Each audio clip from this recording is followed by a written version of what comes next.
മോഹൻലാൽ നായകനായി എത്തുന്ന തരുൺമൂർത്തിയുടെ തുടരും എന്ന സിനിമയാണ് ഇപ്പോൾ മലയാള സിനിമ ഇൻഡസ്ട്രിയിലും അല്ലെങ്കിൽ നമ്മുടെ ഇന്ത്യൻ സിനിമ ഇൻഡസ്ട്രിയിൽ തന്നെ പല ലാംഗ്വേജിൽ ചർച്ചാ വിഷയമായിക്കൊണ്ടിരിക്കുന്ന ഒരു സിനിമയാണ് തുടരും. അപ്പോൾ എന്തുകൊണ്ടാണ് തുടരും എന്ന സിനിമയ്ക്ക് ഈ ഒരു സ്വീകാര്യത ലഭിക്കുന്നത് അതിൻ്റെ വശങ്ങളാണ് നമ്മൾ പരിശോധിക്കുന്നത്. ഒന്നാമതായിട്ട് ഈ സിനിമയ്ക്ക് യാതൊരു വിധത്തിലുള്ള പ്രീ റിലീസ് ഹൈപ്പുകളും ഉണ്ടായിട്ടില്ല. അതായത് സിനിമയെക്കുറിച്ച് അവർ പറയുന്നത് ഇതൊരു സാധാരണ ഫാമിലി ചിത്രമാണ്. മേക്കർ കൂടിയായ തരുൺമൂർത്തി അദ്ദേഹത്തിൻ്റെ എല്ലാ ഇൻ്റർവ്യൂകളും അത് പ്രത്യേകം ശ്രദ്ധിച്ചിട്ടുണ്ട്. കാരണം പടം ഇങ്ങനെയാണ് എന്ന് പ്രത്യേകിച്ച് നമുക്ക് യാതൊരു ഹിൻറ്റും തരാത്ത, എന്നാൽ ട്രെയിലർ കാണുമ്പോൾ നമുക്ക് അതിനകത്ത് എന്തോ ഒളിപ്പിച്ച് വെച്ചിട്ടുണ്ട്. പ്രത്യേകിച്ച് നമ്മളൊരു പെർട്ടിക്കുലർ സിറ്റുവേഷനിൽ അത് ലാലേട്ടൻ്റെ ഒരു മുഖഭാവം മാറുന്നത് സതയം എന്ന സിനിമയിലെ അദ്ദേഹത്തിൻ്റെ ആ ഒരു രംഗവുമായിട്ട് ചേർത്തുള്ള ഇതൊക്കെ എഡിറ്റ് ചെയ്ത് ചിത്രങ്ങളൊക്കെ പ്രചരിച്ചിട്ടുണ്ടായിരുന്നു. അപ്പോൾ അങ്ങനെയുള്ള വളരെ ലിമിറ്റഡ് ആയിട്ടുള്ള സാധനങ്ങൾ മാത്രമാണ് ഈ സിനിമയിൽ നിന്ന് നമുക്ക് പുറത്തേക്ക് കിട്ടിയിരുന്നത്. അത് കഴിഞ്ഞിട്ട് നമ്മൾ തിയേറ്ററിലേക്ക് എത്തുമ്പോൾ ഒരു ഫാമിലി ഡ്രാമ പ്രതീക്ഷിച്ചവർക്ക് മുന്നിലേക്ക് ഈ ഒരു ഫാമിലി ത്രില്ലറായിട്ട് തന്നെയാണ് സിനിമ വന്നിരിക്കുന്നത്. അപ്പോൾ ആ ഒരു സർപ്രൈസ് എലമെന്റ് തന്നെയാണ് ഈ സിനിമയെ ഇത്രയധികം പ്രേക്ഷകരെ ആകർഷിക്കാൻ കാരണമായത്. അപ്പോൾ സിനിമയുടെ ഡീറ്റെയിൽഡ് ആയിട്ടുള്ള ഇതിലേക്ക് കടക്കുകയാണ്. സിനിമ എന്ന് പറയുന്നത് ഷൺമുഖം എന്നുള്ള ഒരു ടാക്സി ഡ്രൈവർ എന്ന ക്യാരക്ടറായിട്ടാണ് ലാലേട്ടൻ ഇതിൽ അവതരിപ്പിച്ചിരിക്കുന്നത് ഈ സിനിമയിൽ. അപ്പോൾ മലയാളികൾക്ക് എന്നും ഇഷ്ടപ്പെട്ട ലാൽ ഭാവങ്ങൾ എന്ന് പറയുന്നത്, അത് ഒരുപാട് പറഞ്ഞ് നമ്മളത് ക്ലീശയാക്കിയിട്ടുണ്ടെങ്കിലും അത് കൂടുതലായിട്ട് അടുത്ത കാലത്തായിട്ടുള്ള നമ്മുടെ സിനിമകളിൽ കണ്ടിരുന്നില്ല. കാരണം സാധാരണക്കാരൻ്റെ വിഷമങ്ങളും അതിലൂടെ ഉണ്ടായിരുന്ന സ്വാഭാവികമായ നർമ്മങ്ങളും ടെൻഷനുകളും നിറഞ്ഞ, അതായത് ആ ഒരു കാലഘട്ടത്തിലെ സിനിമകൾ, അത് സത്യനന്ദിക്കാൻ്റെ ആയാലും പ്രിയദർശൻ്റെ ആയാലും അത്തരത്തിലുള്ള സിനിമകളിലൂടെയാണ് ലാലേട്ടൻ ഈ കാണുന്ന ഒരു വലിയ ആരാധക വൃന്ദം, അത് ആർഗ്യുബിളി ഒരുപക്ഷെ മലയാളത്തിലെ ഏറ്റവും വലിയ ഫാൻ ഫോളോയിങ് ഉള്ള നടനിലേക്ക് അദ്ദേഹത്തെ മാറ്റിയത് ഇത്തരം ചിത്രങ്ങളാണ്. അപ്പോൾ അങ്ങനെയുള്ള ആ ഒരു ബേസ് ടെംപ്ലേറ്റ് കീപ്പ് ചെയ്തതിൽ തന്നെ തരുൺമൂർത്തി ആ ഒന്നാമത്തെ പോയിന്റ് അങ്ങ് സ്കോർ ചെയ്തിരിക്കുകയാണ്. ലാലേട്ടനെ മലയാളികൾ കാണാൻ ആഗ്രഹിക്കുന്ന ഒരു ടെറിട്ടറിയിലേക്ക്, ലാലേട്ടനെ ഒരു സാധാരണ മനുഷ്യന്റെ ജീവിതത്തിലെ സിറ്റുവേഷനിലേക്ക് ലാലേട്ടനെ വെച്ചപ്പോൾ തന്നെ മലയാളികൾ അതിലേക്ക് വീണ് കഴിഞ്ഞു എന്നുള്ള അങ്ങനെയുള്ള അദ്ദേഹത്തിന്റെ ഇന്റർവ്യൂ തന്നെ പറഞ്ഞിട്ടുണ്ട്. ഇതൊരു ലാലേട്ടന്റെ സ്ലീപ്പർ സെല്ലിനെ, അതായത് അദ്ദേഹം പരാജയപ്പെടുമ്പോൾ മിണ്ടാതിരിക്കുകയും അദ്ദേഹത്തിന്റെ സക്സസ് ആഘോഷിക്കാൻ ആഗ്രഹിക്കുകയും ഇഷ്ടപ്പെടുന്ന ഒരു ജനതയുടെ മുന്നിലേക്കാണ് തരുൺമൂർത്തി ഷൺമുഖത്തിന്റെ ലോകം നമുക്കായി തുറന്നിട്ടത്. ഷൺമുഖം എന്നുള്ള ടാക്സി ഡ്രൈവർ എന്ന് പറയുന്നത് അദ്ദേഹം പാസ്റ്റില് ഒരു സ്റ്റണ്ട് ആക്ടറായിരുന്നു. അതിനുശേഷം അദ്ദേഹം അവിടുത്തെ ഒരു ഇത് കാരണം അദ്ദേഹത്തിന് നിർത്തേണ്ടി വരുന്നു. നാട്ടിലേക്ക് തിരിച്ച് ടാക്സി ഡ്രൈവറായി ജോലി ചെയ്യുന്നു. അതിനിടയിലാണ് ലളിതയുമായിട്ടുള്ള അദ്ദേഹത്തിന്റെ റിലേഷനും. അത് സിനിമയിൽ കൂടുതൽ സ്പോയിലർ ആവുന്നതുകൊണ്ട് അവരുടെ കഥയിലേക്കൊന്നും കൂടുതൽ കടക്കുന്നില്ല. അപ്പോൾ ആ ജോഡിയായിട്ട് അവർ കാസ്റ്റ് ചെയ്തിരിക്കുന്നത് ശോഭനയാണ്. നമുക്കറിയാം, മുമ്പ് ദൃശ്യം സിനിമയുടെ സമയത്ത് ശോഭനയെ കാസ്റ്റ് ചെയ്യാൻ ആലോചിച്ചിരുന്നു എന്നുള്ള വാർത്തകൾ നമ്മൾ കേട്ടിരുന്നു.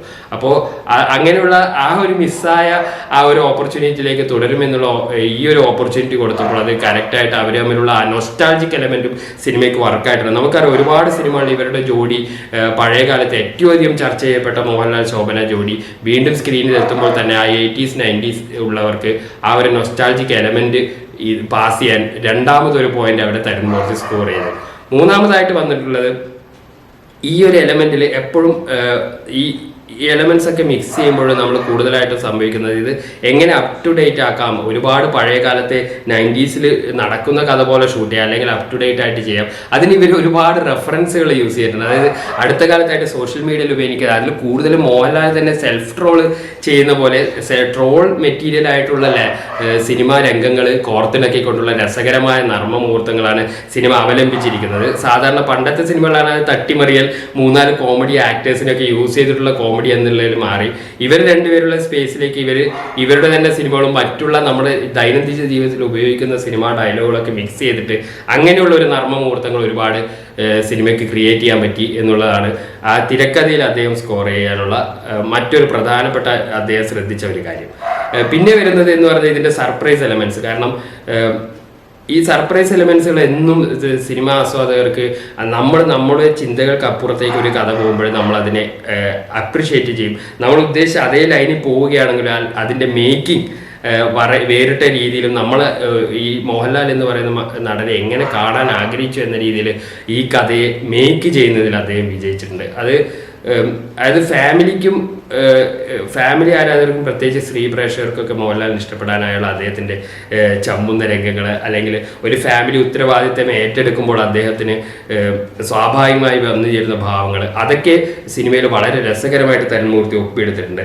പിന്നെ ഇതിൻ്റെ ടെക്നിക്കൽ വശങ്ങളൊക്കെ ഇപ്പോൾ ഷാജികുമാർ ആണെങ്കിലും പുലിമുരുകൻ ഒക്കെ ഷൂട്ട് ചെയ്ത് അദ്ദേഹം അത് പറയുമ്പോൾ പല സീനുകളും പുലിമുരുകന്റെ റെഫറൻസ് പോലെ ഡ്രസ്സിങ് സ്റ്റൈലിലടക്കം നമുക്ക് ഫീൽ ചെയ്യുന്ന രീതിയിൽ അത്തരം രംഗങ്ങളും, പക്ഷെ അത് ഈ സിനിമയ്ക്ക് ആവശ്യമായ രീതിയിൽ അതിന്റെ കോപ്പി എന്ന് തോന്നാത്ത രീതിയിൽ തന്നെ അവതരിപ്പിക്കാൻ ക്യാമറ വർക്കിന് സാധിച്ചിട്ടുണ്ട്. പിന്നെ നമ്മൾ പറഞ്ഞു സുനിലും തരുൺമൂർത്തിയും കൂടിയാണ് തിരക്കഥ. അപ്പോൾ അദ്ദേഹത്തിനും ആ തിരക്കഥ ലാലേട്ടന് വേണ്ട രീതിയിൽ, എന്നാൽ കഥയ്ക്ക് വേണ്ടി ഹീറോയെ ഓവർ ബൂസ്റ്റ് ചെയ്യാതെ സ്വാഭാവികമായി വന്നു ചേരുന്ന സിറ്റുവേഷനിലേക്ക് ലാലേട്ടനെ പറിച്ചു നടാനുള്ള ആ ശ്രമവും വിജയകരമായി.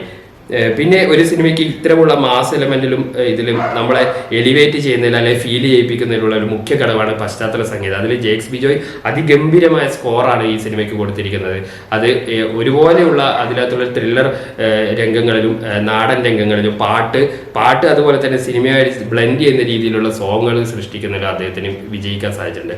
അപ്പം മൊത്തത്തിൽ മലയാളികൾ കണ്ടുമറന്ന ലാൽഭാവങ്ങളുടെ ഒരു പുനരാവിഷ്കരണത്തോടൊപ്പം ഒരുപാട് ടെക്നിക്കൽ ബ്രില്യൻസും അതിന് പുറകിലുള്ള ഒരു ഹാർഡ് വർക്ക് തന്നെയാണ്. മോഹൻലാൽ എന്ന സ്റ്റാർ വെഹിക്കിൾ ഉള്ളപ്പോൾ തന്നെ അദ്ദേഹത്തിന്റെ അഭിനേതാവിനെ ഉപയോഗപ്പെടുത്താൻ കൂടി തരുൺമൂർത്തി ശ്രദ്ധിച്ചിട്ടുണ്ട്. അപ്പോൾ ഹീറോ വർഷിപ്പും അദ്ദേഹത്തിന്റെ ആക്ടിങ് സ്കില്ലും ഒരുപോലെ ബാലൻസ് ചെയ്യുന്നുള്ള ശ്രമകരമായ ദൗത്യം ഏറ്റെടുത്തിട്ട് അതിൽ 90% തരുൺമൂർത്തി വിജയിക്കുക തന്നെ ചെയ്തിട്ടുണ്ട് എന്നുള്ളതാണ് തുടരും സിനിമയ്ക്ക് ലഭിക്കുന്ന ഈ ഒരു സ്വീകാര്യത കാണിക്കുന്നത്. അപ്പോൾ കണ്ടവരുണ്ടെങ്കിൽ അഭിപ്രായം പറയാം, കാണാത്തവരുണ്ടെങ്കിൽ ഉടനെ തന്നെ ടിക്കറ്റ് ലഭിക്കുകയാണെങ്കിൽ അടുത്ത തിയേറ്ററിൽ ഈ അനുഭവം ഒരിക്കലും മിസ് ചെയ്യരുത്. Thank you.